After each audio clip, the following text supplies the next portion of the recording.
રાજકોટ પરશુરામ યુવા સંસ્થાન દ્વારા બ્રહ્મ સમાજના અગ્રણી અભયભાઈ ભારદ્વાજના જન્મદિવસ નિમિત્તે ભવ્યથી ભવ્ય પરશુરામ એવોર્ડનું આયોજન કરાશે।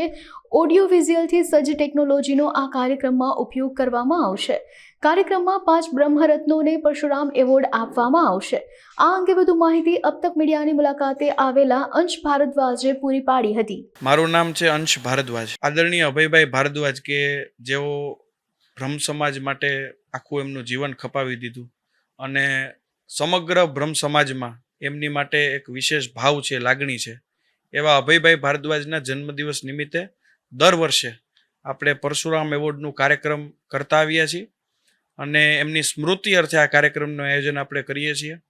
દર વર્ષે 5 બ્રહ્મરત્નોને આપણે પુરસ્કારિત કરીએ છીએ અને સમાજમાં એક પોઝિટિવ સંદેશ આપવાનો પ્રયત્ન કરીએ છીએ, જેનાથી સમાજને એક પ્રેરણા મળે આ 5 વ્યક્તિઓથી। એવી રીતે જ આ વર્ષે પરશુરામ અર્પણ એવોર્ડ અર્પણ સમારોહ 2025નું આયોજન BAPS સ્વામિનારાયણ મંદિર કાલાવડ રોડે સાંજે 5:30 વાગે તારીખ 2/4/2025ના રોજ બુધવારે કાર્યક્રમનું આયોજન રાખેલ છે, જેમાં બ્રહ્મ સમાજના તમામ આગેવાનો, સંતો, મહંતો વિશેષ ઉપસ્થિત રહેવાના છે।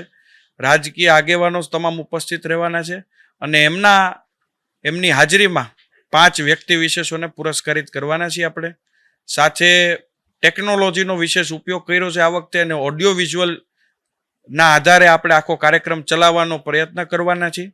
સાથે એક પોઝિટિવ થીમ બેઝડ કાર્યક્રમની પ્રસ્તુતિ કરવાનો અમે સાહસ કર્યું છે, જેમાં વ્યસન મુક્તિની એક થીમના આધારે આખો કાર્યક્રમ ચલાવવાનો પ્રયત્ન કરશું અને એક પોઝિટિવ સંદેશ સમાજમાં આપી શકી એવો અમે અમારા કાર્યક્રમ થકી પ્રયત્ન કરશું।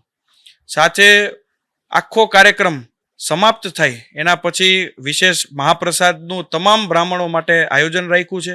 એટલે પરશુરામ યુવા સંસ્થાન તરફથી હું સૌ બ્રાહ્મણ પરિવારોને વિનમ્ર અપીલ કરું છું કે અમારા સાહસને બિરદાવવા અને અભયભાઈને જીવંત રાખવાનો જે અમારો આ પ્રયત્ન છે એને બિરદાવવા, એને આશીર્વાદ આપવા આપ સૌ પધારો અને કાર્યક્રમને નિહાળો ને બાદ ભોજન લઈને જ કાર્યક્રમ સ્થળમાંથી વિદાય લ્યો। BAPS શ્રી સ્વામિનારાયણ મંદિર કાલાવડ રોડ ખાતે આ કાર્યક્રમનું આયોજન રાખવામાં આવેલ છે। સાંજે 5:30 વાગે તારીખ 2/4/2025 એટલે બુધવારે આ કાર્યક્રમનું આયોજન રાખવામાં આવેલ છે।